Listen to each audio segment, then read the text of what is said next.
जय श्री राम, सबको प्रणाम।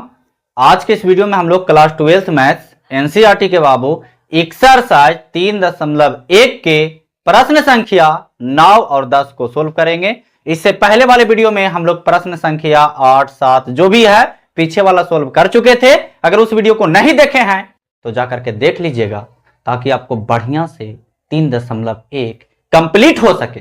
तो चलिए हम लोग देखते हैं, ध्यान दीजिएगा। 2 प्रश्न बचा हुआ था, है ना। हमने सोचा क्यों बचाए, है ना, इसको खत्म कर देते हैं, बढ़िया रहेगा। चलिए 3.1 के प्रश्न संख्या 9। प्रश्न संख्या 9 क्या चीज बोलता है बाबू, ध्यान दीजिएगा। सबसे पहले प्रश्न को समझने का प्रयास कीजिएगा, कोशिश नहीं प्रयास करना। कोशिश भी कीजिएगा तो कोई दिक्कत वाली बात नहीं है, ठीक है जी। हाँ, दोनों बातें किए।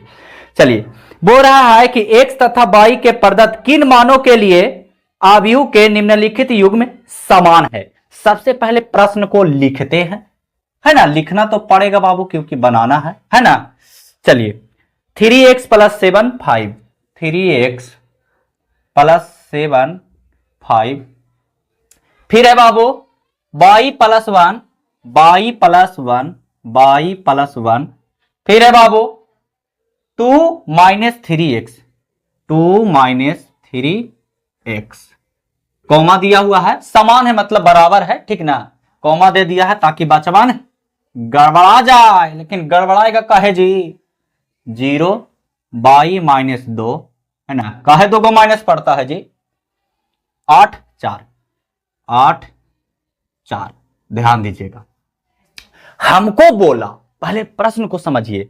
बोला गया ये कि अगर आप इसमें से x और y के मान निकालिएगा, ठीक है जी, निकालिएगा, तो नीचे जो 4 गो ऑप्शन देवल है ना, 1 2 3 करके या कखा करके जो ऑप्शन देवल रहता है नीचे, इसके बराबर आवेगा कि नहीं। अगर आ गया तो मुंह फाड़ के हाँ 1 वाला 2 वाला 3 वाला जे माने जे, है ना। समझ रहे बात को। हाँ, तो देखते हैं हम लोग निकाल करके। तो आगे हम इसका तुलना करते हैं बाबू। तो 3x + 7 = 0। अगर हम इससे x का मान निकाले तो प्लसवा में तो उधर ढकेल दो तब माइनसवा में। अब x बराबर हो जाएगा -7/3। चलिए x बराबर तो इतना आ गया। अभी कुछ मत कीजिए, अभी y के मनवा निकालिए, है ना। चलिए, तो अब हम इसको करते हैं 5 बराबर में y - 2। ये इसके बराबर होगा ना जी, बिल्कुल होगा। इस हम पहले बता चुके हैं, बउआ तरह मत कीजिए, ठीक ना। हाँ, चलिए अब देखो बाबू, 5 इधर माइनस में तो इधर आके प्लस में 2 हो जाएगा = y। 5 और 2 7 बराबर में y। बताइए ये कोई ऑप्शन में मिल रहा है। देखिए तो नीचे अखिया इसे फाड़ के मिल रहा है। अगर मिल रहा है तो लिख देंगे ना, लग तो नहीं रहा है, ना ना ना ना नहीं मिल रहा है तो लिख देंगे ज्ञात करना संभव नहीं है। ज्ञात करना संभव नहीं है क्योंकि x का मान और y का मान नहीं आ रहा है जो आप दिए हैं। समझ गए बात को। हाँ, चलिए अगला प्रश्न देखते हैं 10 नंबर। उसके बाद 3.1 खासे खत्म हो जाएगा। अगली वीडियो में हम लोग 3.2 को एकदम बढ़िया तरीका से आप लोग जानवे करते हैं जी, है ना, समझेंगे।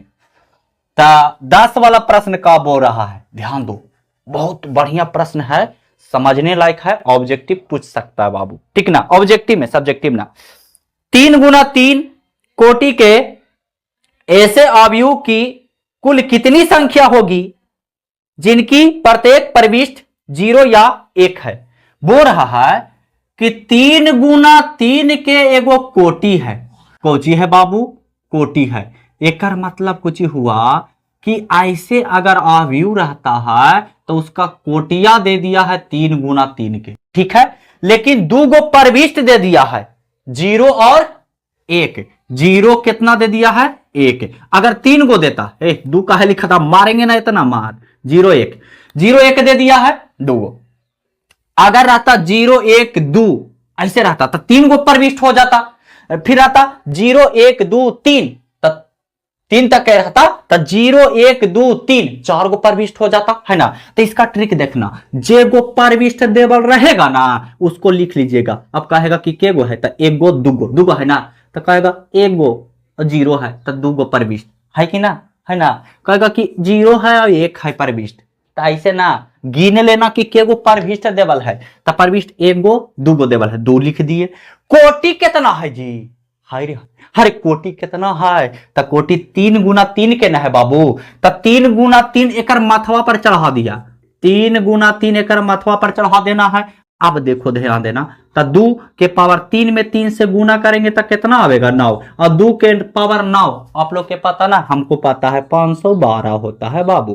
कितना होता है 512। तो हम बोल सकते हैं कि अवयव की कुल जो संख्या होगी वो हो गई 512। समझ में आया बेचारा, आया ना। चलिए तो हम लोग मिलते हैं अगली वीडियो में एक्सरसाइज 3.2 को सोल्व करते हुए। समझ गए बात को, हाँ। चलिए तब तक के लिए जय हिंद, वंदे मातरम।